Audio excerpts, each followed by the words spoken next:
Hello good evening नमस्कार। चलतु start करवा शीत दिनिया गरमा गरम सूप। सूप बनवाई मुझे बंधाकोबी फूलकोबी गाजर धनिया पत्र ग्रीन मटर पियाज रसुण 7-8 कोला अदा अदा अध इंची कंचा लंका गोटे अदा रसुण कंचा लंका को भल भाव छेचिदबा। देखो ये अदा रसुण कंचा लंका आमर भल भाव छेची हो गला।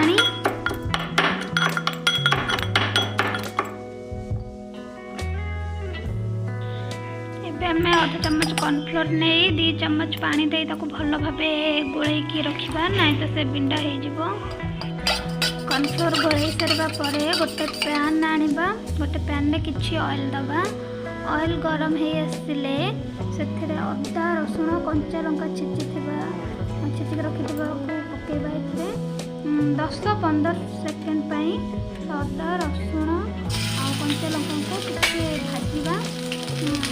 भाजी सारा पर किसी कटा पिज पकेबा। कटा पिज भाजला गोल्डन हो आसला ग्रीन मटर पकेबे। ग्रीन मटर पर कैबेज पर क्यारोट पकेबे। क्यारोट पर फूलकोबी की जो आम पोड़ी रखी ना पकईदबा।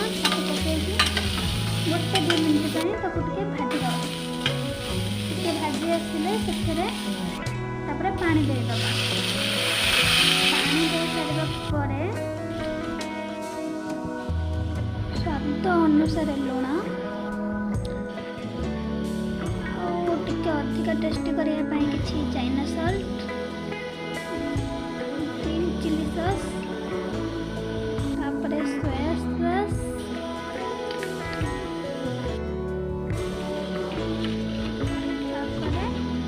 टमाटो केचप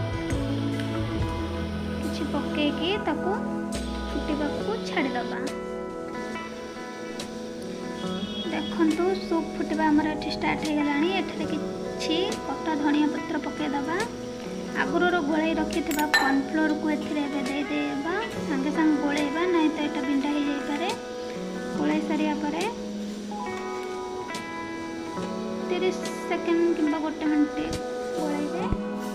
देखो आमर रेडी हो मोटा हो सूपटा तो एबे आमर रेडी हो गला।